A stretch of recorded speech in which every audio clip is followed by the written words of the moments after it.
तो इमरान साहब, क्या आपकी इन्फॉर्मेशन है मुख्तलिफ गवर्नर्स जो हैं वो तब्दील किए जा रहे हैं, तो ये सब खुश असलूबी से हो रहा है या कहीं कोई मसले मसाइल है? नहीं, कोई मसला मसाइल नहीं है, खुश असलूबी से हो रहा है। क्योंकि पीपल्स पार्टी जो है, जब मुस्लिम लीग नून और पीपल्स पार्टी की डील हुई थी, आपस में मुज़ाकरात हुए थे, तो ये तय हुआ था कि पंजाब में और केपी में पीपल्स पार्टी के गवर्नर होंगे।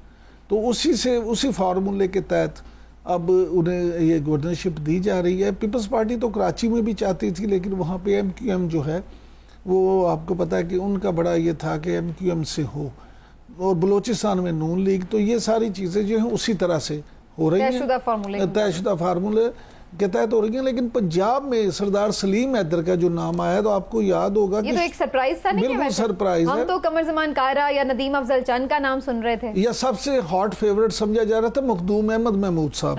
हाँ जी, नाम बिल्कुल था। फिर आपको याद होगा कि इसी प्रोग्राम में हमारी कायरा साहब जब हमारे पास गेस्ट थे, तो हमने उनसे बात भी की थी, तो उन्होंने ये तस्लीम किया था कि उनका नाम भी है, लेकिन हतमी फैसला जो है वो कहते हैं कि उस वक्त होगा जब चेयरमैन करेंगे। तो मामला ये कि आज जो वज़ीर आज़म से मुलाकात हुई है बिलावल भुट्टो जरदारी साहब की, तो उसमें उन्होंने इनका ये नाम दिया। और सरदार सलीम साहब का ये भी कहना है कि बिलावल भुट्टो जरदारी साहब ने खुद उन्हें फ़ोन करके मुबारकबाद भी दी है, और ये कहा है कि आप जो है, आज ये भी खबर आई कि वज़ीर आज़म ने दोबारा हुकूमत में शामिल होने का भी कहा। हाँ, मैं यही आपसे गुजारिश कर रहा था कि आज इस मुलाकात में एक दफ़ा फिर वज़ीर आज़म शहबाज शरीफ ने बिलावल भुट्टो जरदारी से ये कहा है कि आप हमारे साथ हुकूमत में शामिल हो जाएं। तो आज की इस मुलाकात में जो करीबी ज़राए हैं वज़ीर आज़म के, उनका ये कहना है कि पहली दफ़ा ऐसा हुआ है कि फौरी तौर पे बिलावल भुट्टो जरदारी ने इनकार नहीं किया। अच्छा। उन्होंने ये कहा है कि जी वो अपने वालिद साहब से और पार्टी के रहनुमाओं से बात करके तो फिर इसका जवाब देंगे। वैसे इसमें ये भी एक खबर चल रही थी कि आफ्टर बजट पीपल्स पार्टी शायद हिस्सा बन सकती है, और अभी रिसेंटली जो निजकारी के मामलात हैं उसके ऊपर भी एक डिफरेंस ऑफ ओपिनियन नज़र आ रहा है पीपल्स पार्टी और PMLN में, जहाँ PMLN चाह रही है कि प्राइवेटाइज कर दिया जाए मुख्तलिफ जो खसारे में चलने वाले इदारे हैं, जबकि पीपल्स पार्टी कह रही है कि पब्लिक प्राइवेट पार्टनरशिप हो। तो ये मसाइल, इसका मतलब है कि पीपल्स पार्टी जानबूझ के वेट कर रही है कि जब ये मसले हो जाएं एक दफ़ा फैसले, और उसके बाद वो ज्वाइन करें। बिल्कुल ऐसे ही यस्मीना, बिलावल भुट्टो जरदारी और आसफ अली जरदारी साहब जो हैं, उनका यही ख्याल है कि एक दफ़ा ये निजकारी वाले मामलात तय हो जाएं और दूसरे मामलात हो जाएं, तो उसके बाद पीपल्स पार्टी जो है वो उसमें शामिल हो, और ताकि अगर IMF के साथ भी ज़्यादा सख्त शराइत हों तो पीपल्स पार्टी उनका भी वज़न अपने आप पे ना ले। तो ये पीपल्स पार्टी की स्ट्रेटजी फ़िलहाल तो यही है। लेकिन मुस्लिम लीग नून जो है वो ये चाहती है कि ये जल्दी शामिल हो जाएँ इनके साथ, ताकि इन पर कोई ज़िम्मेदारी भी आए। ठीक है साहब, कितनी अचीवमेंट है ये पाकिस्तान के लिए, और इससे क्या फ़ायदा होगा खला में रॉकेट भेजने से? देखिए इसमें पहली बात तो ये है कि ये इस तरह से अचीवमेंट है पाकिस्तान की कि आज पाकिस्तान ने पहली छलांग लगाई है खला में। तो इससे यकीनन ना सिर्फ ये कि हमें फ़ायदा होगा, दूसरा ये कि देखिए साइंस एंड टेक्नोलॉजी जो है ना, अगली दुनिया साइंस एंड टेक्नोलॉजी की है। तो आपने अगर दुनिया का मुकाबला करना है, आपने अगर इन चीज़ों में जाना है, तो आपको फिर उसमें तरक्की करना होगी, जिद्दत जो है उसके साथ चलना होगा।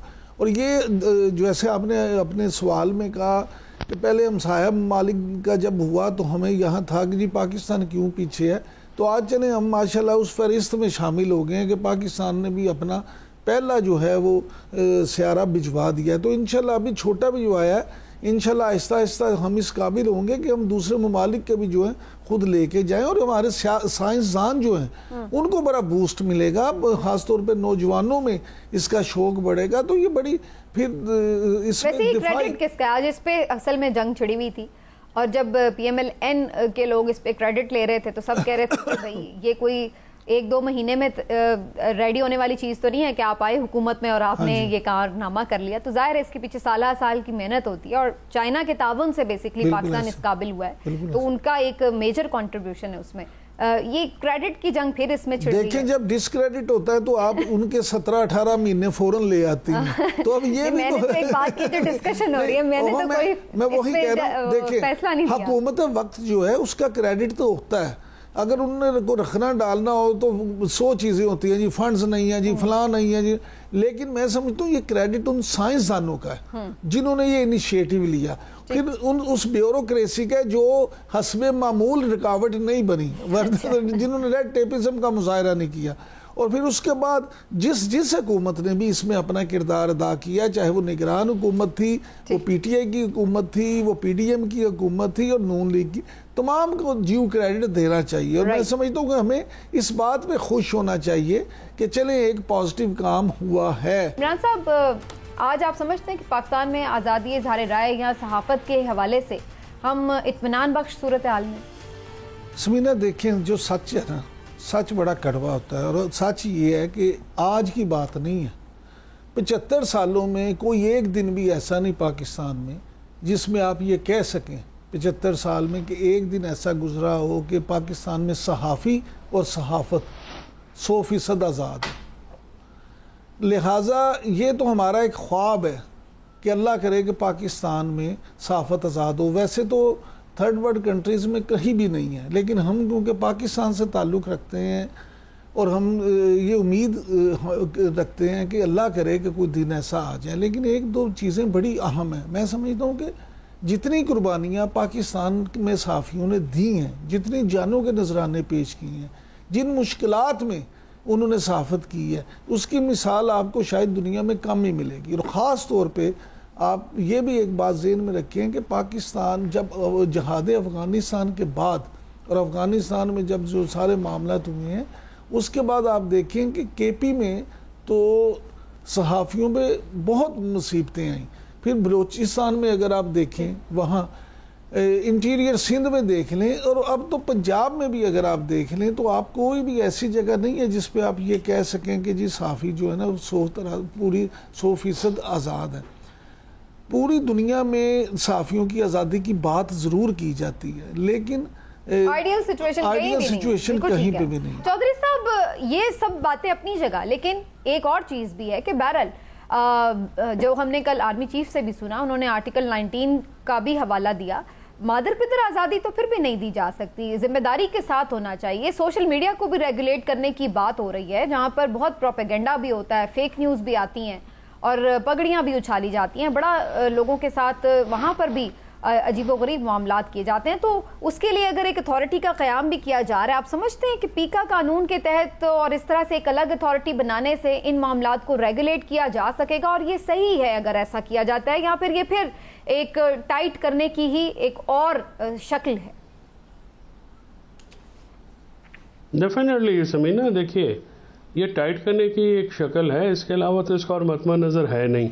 क़वानीन तो वही हैं जो पहले से एग्जिस्ट करते हैं, अगर उन पर अमल दरामद नहीं हो रहा तो अथॉरिटी बनने से कौन सी क़यामत आ जाएगी या मास वाई है। देखिए असल में जो मामला जो समझने की ज़रूरत है इदारों को भी और हुकूमत को भी, मसला ये है कि सोशल मीडिया नैरेटिव जो हैं वो आप फेक न्यूज़ बिल्कुल जनरेट हो रही है। एक आपने कमज़ोर नैरेटिव अपने रखे हैं, आपने उन नैरेटिव्स पे काम नहीं किया, आपने ये डंडे के ज़ोर पे जो है आवाज़ें बंद करने की एक सही करने की कोशिश की कर रहे हैं आप लोग। इस तरह से ये नहीं होगा। एक पूरी इकॉनमी जनरेट कर दी गई है, बाहर से लोग बोलते हैं, बहुत ये इसमें कोई शक की बात नहीं। बहुत सारे यूट्यूबर्स जो हैं वो झूठी खबरें देते हैं, उनके थंबनेल्स ऐसे होते हैं, बड़े अट्रैक्टिव होते हैं और वो टोटल जो है वो फ्रिवलस बातें होती हैं। लेकिन उसको कंट्रोल करने का तरीक़ाकार जो है डंडा नहीं है, उसका तरीक़ाकार ये है कि आप अपना नैरेटिव बिल्डिंग करें जो कि स्ट्रॉन्ग हो। नैरेटिव को नैरेटिव के ज़रिए कंट्रोल किया जा सकता है आजकल की दुनिया में। कभी ऐसा नहीं होता कि अगर आप एक नैरेटिव जो है वो बिल्ड ना कर सकें तो आप उस अगले जो सोशल मीडिया के जो लोग हैं उसको जो कि डंडे के ज़ोर पर कंट्रोल करें, ये कभी भी नहीं होगा। और देखिए नैरेटिव नहीं है तो इसराइल जैसी पावरफुल स्टेट वो भी फेल हो गई है, वेस्ट पूरा फेल हो गया क्योंकि उनके पास पैलेस्टाइन इशू के ऊपर काउंटर नैरेटिव नहीं है। इसी तरह से आपके काउंटर नैरेटिव जो होते हैं वो परवेल करते हैं, वो लोगों की जो है वो अट्रैक्शन होती है। सोशल मीडिया पे वही लोग ज़्यादा कामयाब होते हैं जिनके नैरेटिव स्ट्रांग होते हैं, वही इदारे का स्ट्रांग वो कामयाबी से लेकिन जो साहब फिर भी कुछ रूल्स एंड रेगुलेशंस भी होती हैं पूरी दुनिया में। आप देखें कि है, वेस्ट में भी रूल्स रेगुलेशन सब ऑलरेडी मौजूद हैं। मैं यही कहने लगा था, मैं यही एग्जैक्टली ये बात स्ट्रॉन्ग किया जाए, मैं एग्जैक्टली यही बात करने लगा था कि डेफर्मेशन के जो कवानीन है, देखें आप यहाँ पे देखेंगे बहुत सारे लोग जो यहाँ पे खुलेआम पता नहीं क्या कुछ कहते हैं, बाहर उन्हीं चैनल्स पे वही प्रोग्राम वही चीज़ें जब जाती हैं तो वो इससे नहीं होते उसमें। क्यों? पता है कि वहाँ वो बात चलेगी तो हमें लेने के देने पड़ जाएंगे। इसी तरह से वहाँ पे यूट्यूब या जितने भी सोशल तो खान साहब बात यह है कि आपने एक अथॉरिटी कायम की हुई है अदालत, वो इस पर अमल दरामद कराने में फेल हुई है। आप दूसरी अथॉरिटी जो इंतज़ामी बंदों पे होगी वो मास वाए अपने मुखालिफ साफियों को टारगेट करने के या मुखालिफ आवाज़ों को टारगेट करने के तो कुछ भी नहीं करेगी। मसला ये है कि अदालती फेलियर्स जो हैं या अदालत के जो लोअर कोर्ट्स की डेफेमेशन की जो प्रॉब्लम्स हैं, लॉ का इम्प्लीमेंट ना होना, वो क्या है?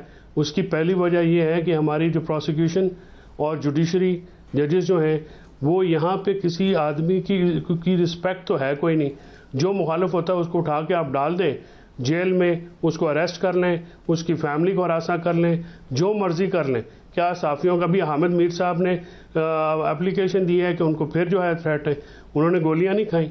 इस मुल्क में अपना अरशद शरीफ शहीद नहीं हुए अपना केनिया में, वो यहाँ से भागे, जान बचा के भागे, फिर भी नहीं जान बच सके। अब सार आलम को गोली लगी, अब सार आलम को गोली लगी, मसूला जान को उठाया।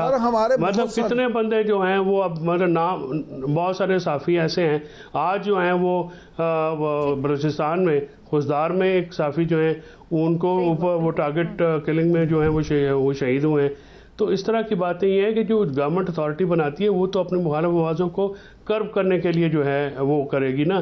डेफेमेशन लॉज जो हैं पूरी दुनिया में चलाए जाते हैं। और इंटरेस्टिंगली यही दोनों जमातें इमरान साहब जब खुद ऑपोजिशन में थी और पीटीआई भी इसी तरह का जब कानून और रेगुलेशन करने की कोशिश कर रही थी, तो ये दो जो जमातें थी उस वक्त उनके खिलाफ आवाज उठा रही थी। अब रोल बदल गए। बुनियादी तौर पर तो नून लीग ने इंट्रोड्यूस किया था। समीना, उसकी बुनियादी वजह ये है ना कि ये लोग कानून बराए इस्लाह नहीं बनाते। ये अगर सिर्फ मुखालफों को चुप कराने के लिए बनाना है तो फिर इसी तरह ही हम मामला देखते रहेंगे।